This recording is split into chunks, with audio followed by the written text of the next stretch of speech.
Assalamu alaikum, third year class. In today's lecture, we shall continue the reading of the new constitution by Saadat Hasan Manto. Previous lecture में हमने पढ़ा था कि जो मंगू है उसके कंधे पे लोग बैठते हैं और वो डिस्कस करते हैं न्यू कॉन्स्टिट्यूशन के बारे में कि इंडिया में एक नया आइन आने वाला है जिसके बाद सारी जो चीज़ें हैं वो चेंज हो जाएंगी, स्पेशली जो इंडियन पीपल हैं उनको उनके राइट्स मिल जाएंगे। और जो मंगू था ये सारी बातें सुनकर बहुत ज़्यादा वो खुश था। He was very happy. The new constitution was going to force these white mice, for that was his name for the British, once and for all, back into their miserable holes. No longer would they infest the earth. He was very happy. वो बहुत खुश था. The new constitution was going to force these white mice कि जो नया constitution है वो force कर देगा इन वाइट माइस को। वाइट माइस ये जो नाम था ये मंगू ने खुद से ब्रिटिश को दिया हुआ था कि सफ़ेद चूहे वो उन्हें कहता था।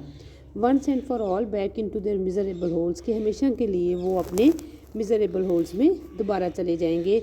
No longer would they infest the earth, मज़ीद वो सब कॉन्टीनेंट को स्पॉइल नहीं करेंगे।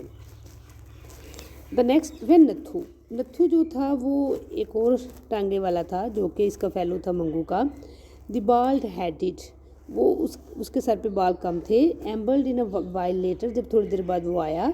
हिज टर्बन, उसने उसकी जो टर्बन थी उसको अपने बाजू में रखा हुआ था। Ustad Mangu shook his hand vigorously, Ustad Mangu बड़ी एक्साइटमेंट में उससे मिला। उसने कहा I have great news for you, it's so good that it might make your hair grow back. ये जो उसके कुछ लाइन्स हैं जो उसकी एक्साइटमेंट शो कर रहे हैं। कहते हैं उस नत्थू को उसने कहा कि मेरे पास तुम्हारे लिए बहुत बड़ी खबर है। वो खबर इतनी बड़ी है कि उससे में भी तुम्हारे बाल दोबारा से निकल आए।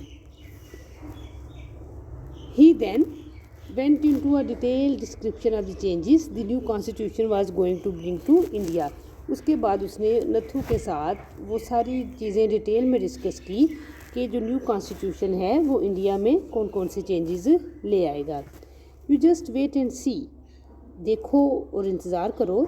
Things are going to happen, कि कुछ ना कुछ होने वाला है। You have my word, this Russian king is bound to show them his paces. कहते हैं कि मेरी ये बात जहन में रखो कि जो रशिया का किंग है ये कुछ ना कुछ इम्प्रूवमेंट वर्ल्ड में ज़रूर लेकर आएगा।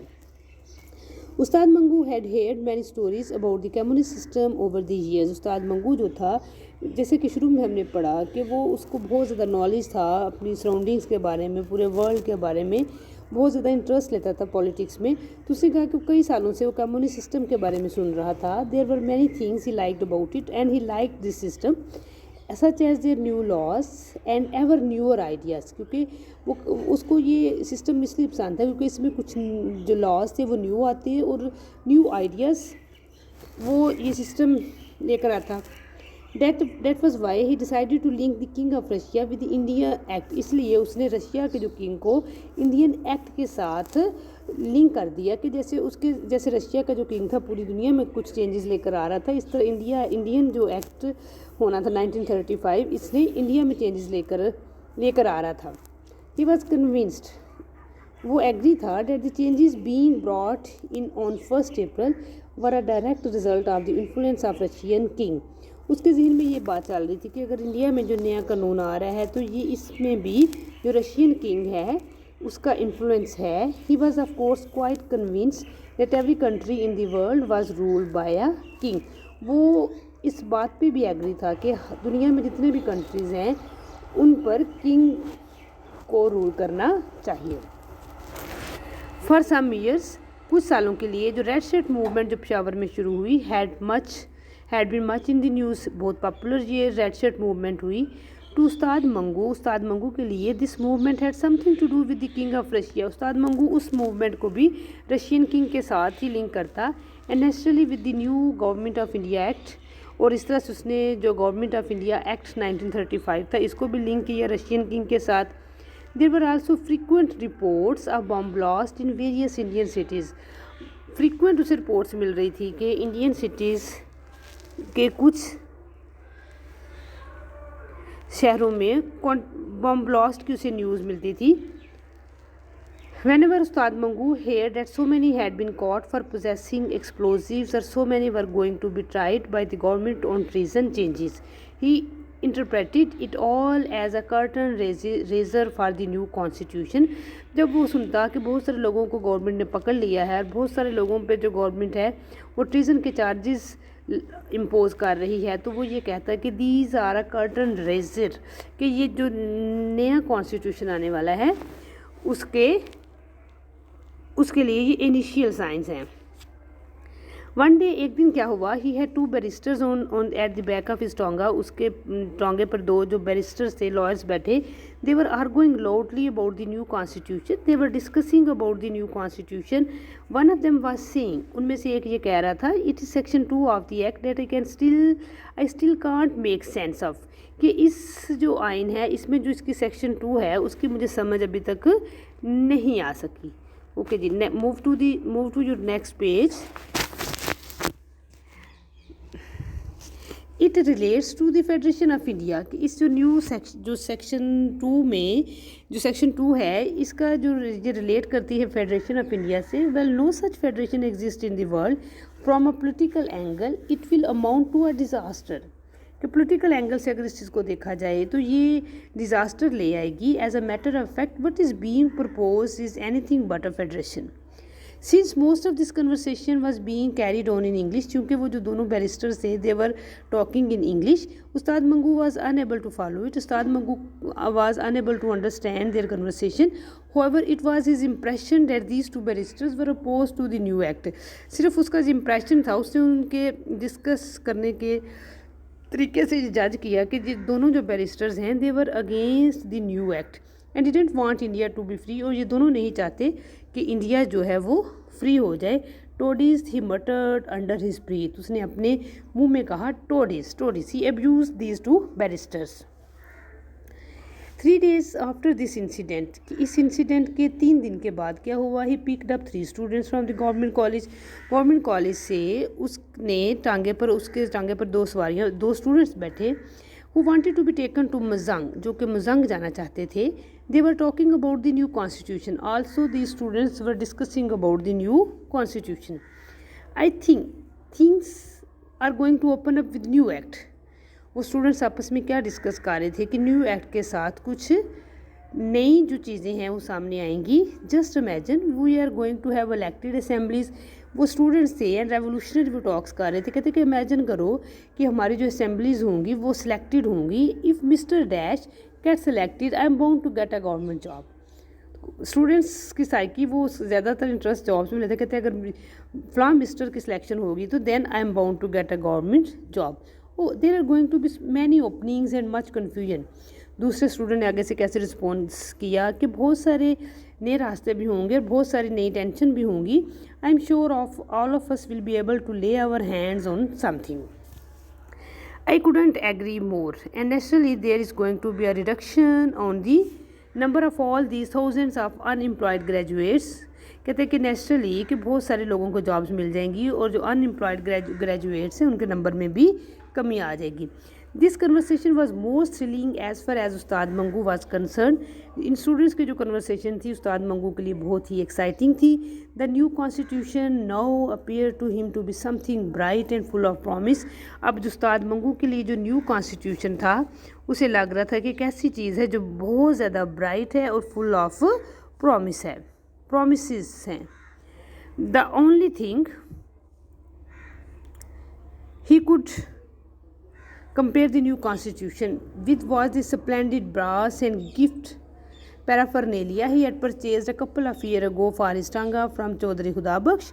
The new constitution gave him the same nice warm feelings कि आज से कुछ साल पहले उसने जो अपने तांगे के लिए कुछ चीज़ें परचेज़ की थी जो बड़ी कीमती थी, ब्रास की थी, वो उस टाइम भी बहुत ज़्यादा एक्साइटेड था। सेम जो फीलिंग्स ऑफ एक्साइटमेंट थी वो अब वो न्यू कॉन्स्टिट्यूशन के बारे में वो उस्ताद मंगू को हो रही थी। इन द वीक्स फॉलोइंग, आने वाले चंद वीक्स में Ustad Mangu heard much about the changes both for and against. Ustad Mangu ने बहुत कुछ सुना, कुछ लोग उसकी फेवर में बोल रहे थे न्यू कॉन्स्टिट्यूशन की, कुछ लोग उसके अगेंस्ट थे। However, his mind was quite made up, उसका जहन बन चुका था। He was secure in his belief to let the 1st April come, वो इस यकीन में वो सोच रहा था कि 1st April को आने दो, everything would change. At last, the 31 days of March came to an end. 31 जो डेज थे मार्च के वो ख़त्म हुए। And there was a chill in the air as Ustad Mangu rose earlier than usual, कि 1st April को जब उस्ताद मंगू उठा तो उसे ऐसे फील हुआ कि हवा में ख़ास किस्म की ठंड है।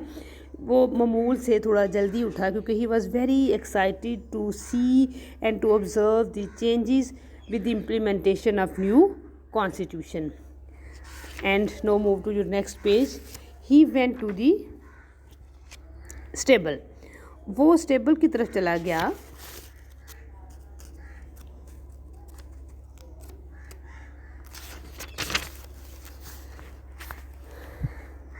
सेट अप हिज टांगा, उसने अपने टांगे को सेट किया। And took to the road, और सड़क पर वो निकल पड़ा। He was extraordinary happy today, आज वो जो था बहुत ज़्यादा खुश था। Because he was going to witness with his own eyes the coming of new constitution. वो क्यों खुश था? बिकॉज टुडे 1st April को he was going to observe the implementation of new constitution.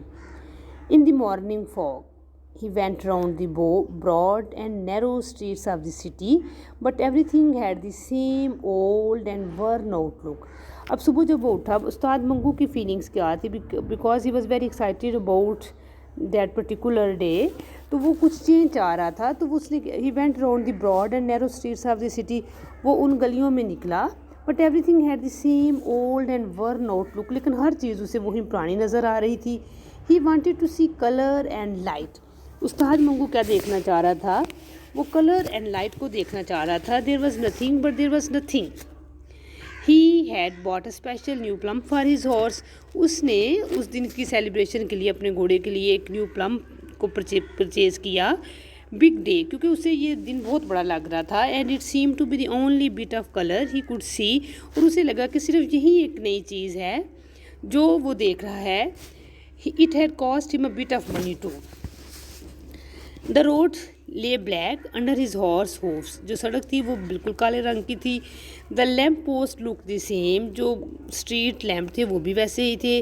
The shop signs had not changed. जो shop science थी वो भी change नहीं हुई थी। People moved about as if nothing new had happened. लोग ऐसे हरकत कर रहे थे जैसे कुछ भी नहीं हुआ। Perhaps it was too early in the morning. फिर उस्ताद मंगू ने खुद से ही जज किया कि शायद अभी बहुत सुबह है, इसलिए कुछ चेंज नहीं हुआ। Most of the shops were close, बहुत सारी क्योंकि शॉप्स जो थी वो अभी तक क्लोज थी। He consoled himself with the thought that the courts didn't open until 9 and it was there the new constitution would be launch. फिर उसने खुद से एज्यूम किया कि क्योंकि जो अदालतें हैं वो 9 बजे से पहले नहीं ओपन होंगी, तो उधर ये डिसीजन होना है कि new constitution would be implemented. He was in front of the government college, वो ऐसे चलता चलता जो गवर्नमेंट कॉलेज है उसके सामने चला गया। When the tower clock struck 9, जहाँ पर 9 बज गए। Almost imperiously the students walking in through the main entrance were all nicely dressed.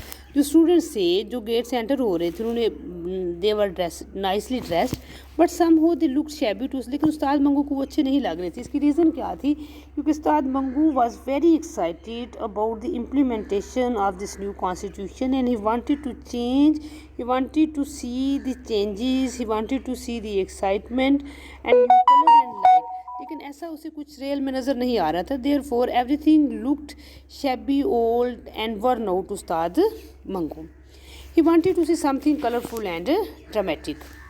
He moved his टांगा towards the main shopping center. उसके बाद उसने क्या किया कि अपना जो टांगा था वो शॉपिंग सेंटर की तरफ मूव किया, जो अनारकली की तरफ। Half the shops were already open, जो हाफ शॉप्स थी वो भी खुली थी। There were crowd of people at sweet meat stalls, वहाँ पे बहुत सारे लोग जमा थे। And general traders were busy with their customers, और सारे जो शॉपकीपर्स थे दे वर बिजी।